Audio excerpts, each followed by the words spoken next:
Hey, welcome everybody to episode 36 of Trend Talks BizSec. I'm your host, Jon Clay, VP of Threat Intelligence here at Trend Micro. And joining me as always is Greg Young, VP of Cybersecurity at Trend Micro. Greg, what do you say today? I think we've both been on the road and we're here to tell tales from our travels.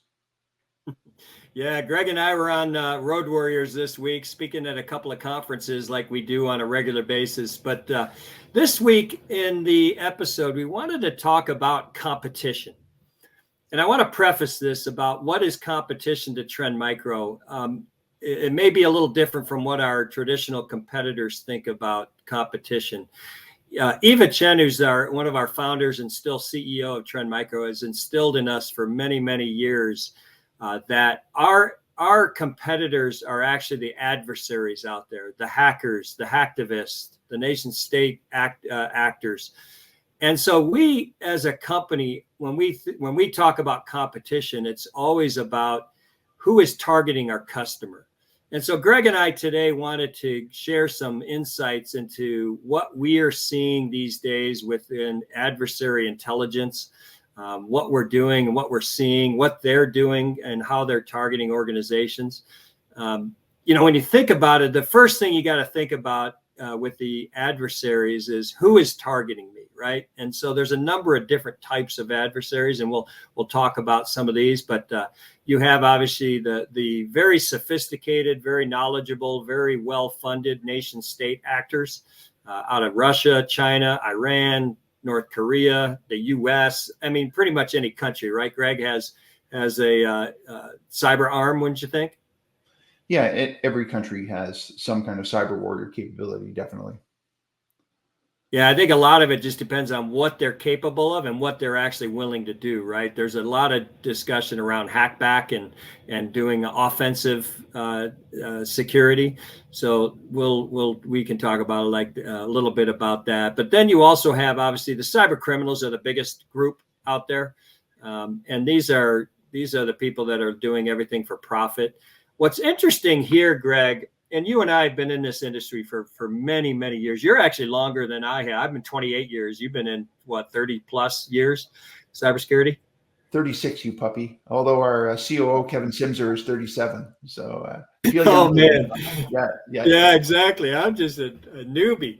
But you know what's interesting, right? It was back in the day, back in the 90s and stuff, it was all about script kiddies, right? Because everybody was new to technology. And so, but these script kiddies now have had 20 plus years of learning how to do cybercrime. And so when you think about the adversary today, you have to think about that they are very good at what they do. They know how to hack. They know how to work as an organization. They're getting well funded these days because they're making so much money in cybercrime.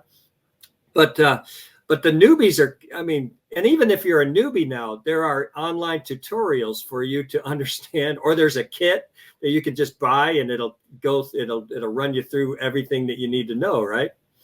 Yeah, very clearly the economy of cybercrime is identical to the economy of IT that we've had, and we've gone through these revolutions. And look where we're at today, where things are available as a service, where there was rudimentary individual skills and a very simple supply chain. You would buy everything from IBM, right? You'd buy your code there, you'd buy your applications, you'd buy your compilers, you'd buy your hardware from them.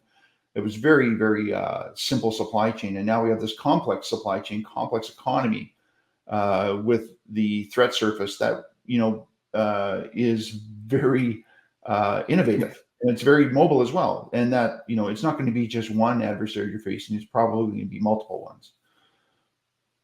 Yeah, that's what's interesting to me right now is in the underground, these groups, there's actually specialized groups now. So think about it like this, and we'll kind of go through an attack sequence here. But you have a group that does reconnaissance as a service, and their whole goal and what they do very well is do reconnaissance on businesses. And basically they build a dossier about the business. They know exactly, who are all the big players inside the organization? How much revenue do they do? Do they have cyber insurance as part of the organization? do they, where are they located? What are their locations? What kind of organizations? And they build a dossier about it, and then they sell that information to a group like an access as a service group. And that's a newer area that we've started to see as well. So you have a specialized group that's only job now is to gain access to a network. So now you have these two groups working together, or you have the access as a service group going to the reconnaissance as a service group and saying, hey, I'm looking for a 500 million or $1 billion revenue organization in North America in oil and gas, and I need that information now. They buy it. Then they start building their attack ideas, and then the access as a service group, they specialize in doing it, right? So they're going to use numerous different methods, whether it's phishing and spear phishing an employee, they're going to scan the open IPs of that organization's network, find out all the information they have about every single IP, where their weaknesses, where their gaps are, and they'll exploit that to gain access to the organization. Once they're in, now they have a list of businesses all over the world.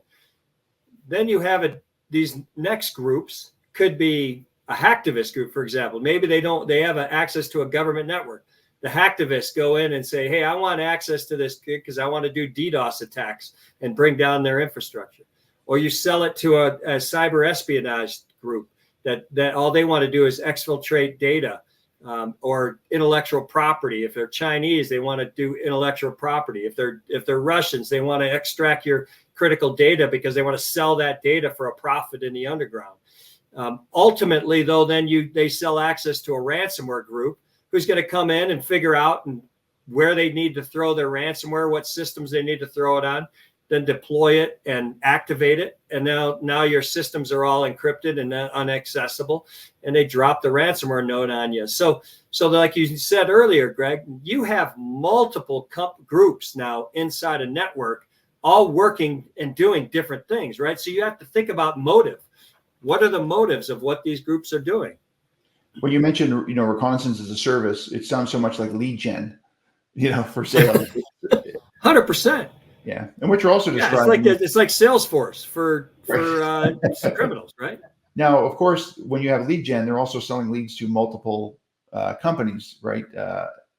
So, in much like this, multiple attack, and this is why, even though you may pay a ransom to one group, there could be another group who's actively working to exploit you using some of the same access as a service that was had. So, I think from the business side, this complex supply chain now.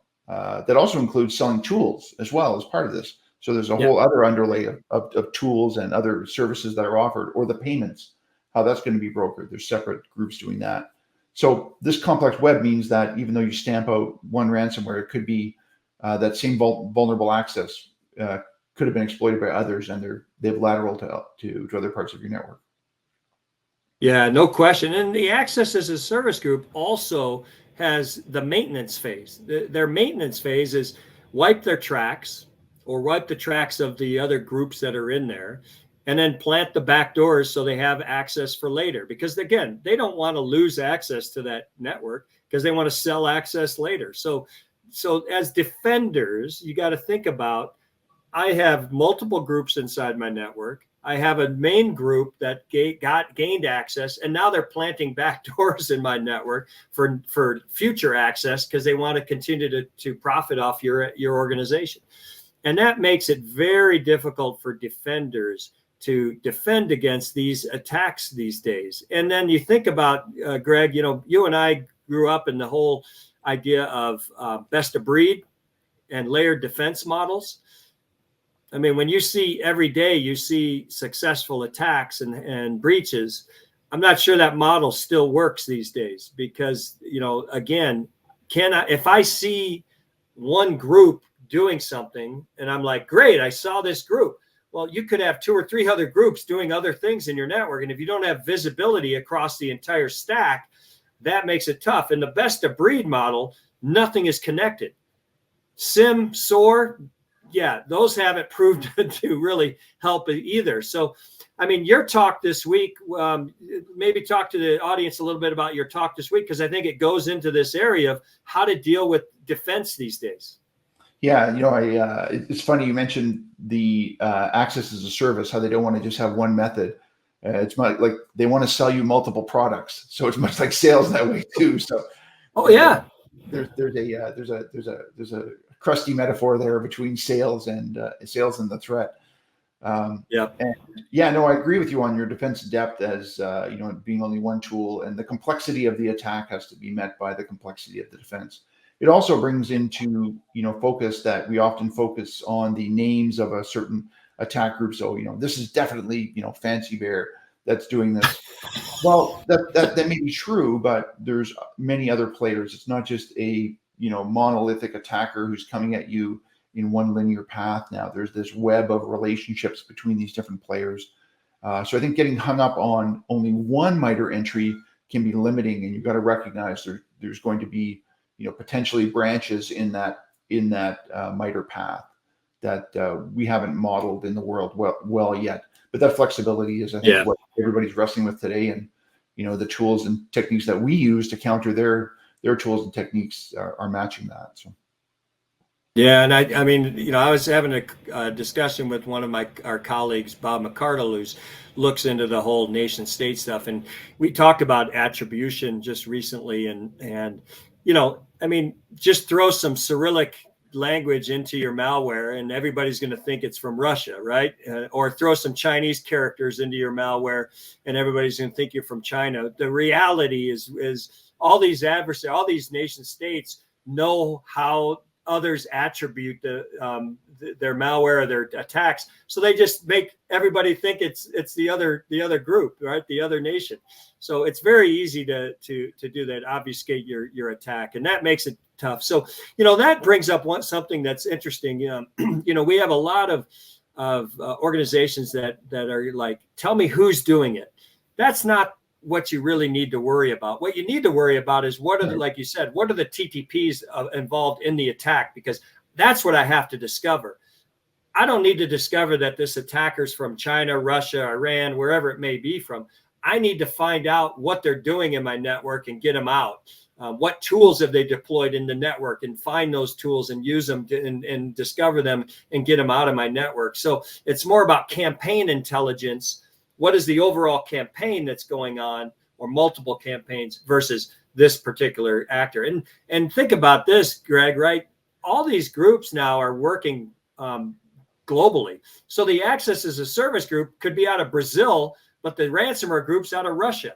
Now what do you do? I got two different nation-based groups attacking me. So I'm curious to see if we think the whole attribution angle is going to get dismissed a little bit more towards focusing on what's really important, which is the actual attack itself and the TTPs being used.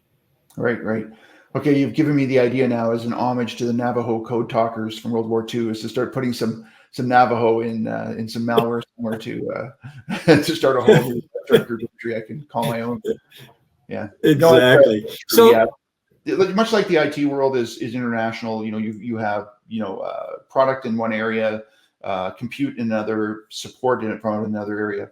The attackers have absolutely mapped to what the IT world is doing. So we have to be flexible in that. Agree. Yeah. Yeah, 100%. So give the audience a little bit of ideas, recommendations. I know you did your talk this week, so maybe you can just give us some highlights of what you did there. Yeah, a quick thumbnail. If you're familiar with the Robert Covey, 7 Habits of Highly Effective People, there's a grid that's used, and the grid shows, the upper left is things that are important and urgent. And that is almost the exclusive focus of everything we do in cybersecurity nowadays. It's a panic, and it's important and urgent, and we must do it right away. And that's what we spend our days running around. And that's you have to do that. But there's also this aspect of the upper right is the things that are important but are not urgent. And if you don't take care of those, much like infrastructure in your network or things around your house, big bad things will happen from that. And there's these initiatives that I think that certainly I see being tackled by the forward-leaning CISOs in the world. and they're not being done, of course, with that urgency and fire. So once again, these often get poo-pooed because of that. But some of these initiatives are, for example, supply chain. That trying to understand and harden up your supply chain is exceptionally important, and that's the digital one I'm really focused on. If you're getting, if you're not aware of that, and looking at things like software bill of materials as a way for your own products to address that. That's something you're not going to tackle in a day, but that is one of those really important things. And we acknowledge when we look at the incidents that have happened, what's going on with supply chain. When you look at, what happened with SolarWinds, when you look at other recent incidents, this is, and the attackers are interested in getting, further down the food chain and getting in at getting at these earlier points of the supplier code. So that's one of them. Another one is quantum, getting quantum safe. That yes, this is not going to happen in the next, say, 10 years. I've got a great graph, by the way, from a great group called Quantum Safe Canada. They produced that can give the predictability when the event will happen. And just looking at, for example, cracking, a fairly common kind of key strength within 24 hours. That if you use that as your metric and doing that within 24 hours, even though that data is going to be probably far in the future, we also have to think about that's going to disclose all the secrets that you have prior to that point. So if you tackle being quantum safe a little sooner, that means that once you get quantum safe is when they can stop getting access to your secrets, because they already have them. They're already gathering them today. So just look at that picture of saying, hey, if we had everything decrypted today, 10 years from now, how bad would that be? What would they know? Well, let's move that up, because it will be the day before. When you get quantum safe, that's when they can no longer start to decrypt things, and that's the date until the quantum cryptography is cracked. That's your safe zone. So moving when you're safe versus when quantum computing gets here and you start cracking the code, those are two very different dates to consider. And there's a few other long-term initiatives, but those are some of the examples of some of them. The kind of the Y2Ks of 2025 that you're not going to spend your days on, but it's time to start addressing supply chain, quantum crypto, and a few other areas as well. Yeah, interesting, Greg. And my talk this week was around AI and our adversaries' use of AI. And I'll give you a hint. It's not being adopted very quickly, mainly because adversaries, cyber criminals are lazy. They want an easy life, and if the ROI of using AI isn't massively better than the traditional TTPs that they use, they're not going to change very quickly. And we're seeing that right now. But everybody's talking about deep fakes and about how all that stuff's going to happen. But, just doing the basics will help your organization let the adversaries move on, because you've done a little bit of work up front that helps. So one of the things I recommended this week, Greg, and I think it's good, we're going into Q4. We're also going into Cybersecurity Awareness Month, October. It's a great time to just take a step back a little bit and look at your overall cybersecurity strategy. Get with all of your key vendors and talk to them about what they're doing. Are you using their products properly? Do you have all of their basic stuff, best practices happening with their products? But then also think about, what are their roadmaps? Where are they going as an organization? Where are they moving? Are they going to be using AI, generative AI in their tool set? Is there a possibility that I can consolidate some of my tools? Because you and I mentioned the best of breed model is not working. Can you consolidate tools so that you have better visibility, collaboration, cooperation between your security products? Do you have visibility with everything? And from the initial access all the way to a ransomware drop, do you have visibility of everything in between that across all of your attack surface? You said the attack surface is growing tremendously. It's changing every single day. Can you discover your entire attack surface? Can you assess and prioritize that at every point of your attack surface? And then can you get mitigating controls that can help you minimize the risk in those areas? So that's something to think about as a CISO today. So yeah, any final thoughts? No, I agree. With the Cybersecurity Awareness Month, it's that time. Notwithstanding what the theme is to sit back and look strategically, and say, things like visibility. And yes, you're going to have a mix of things that are in a platform and things that are going to be, standalone items.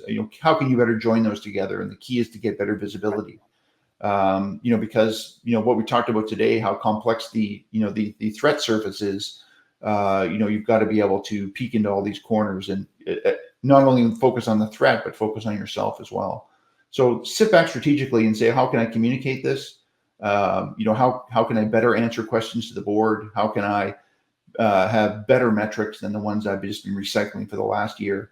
So it's a good time to kind of refresh, do some fall cleaning, and start to think a bit strategically and get out of that rut of the day-to-day panic and hair on fire. Yeah. Yeah. Great talk today, Greg. I really appreciate it. And everybody, thanks for joining episode 36 of Trend Talks BizSec. Greg and I will be back again soon with another topic to talk about. It is going to be October Cybersecurity Awareness Month, Greg, so maybe we need to tackle that and maybe talk about some of the more basic stuff that organizations can do to help prevent an attack. But with that, everybody, stay safe, stay healthy, and we'll be back soon. Take care of yourselves. Hey, thanks all. Maybe we'll dress up for the next one in honor of Cybersecurity Awareness Month. So. There you go. Perfect. All right. Take care, everybody. Thanks, Greg. Hey, talk to you soon.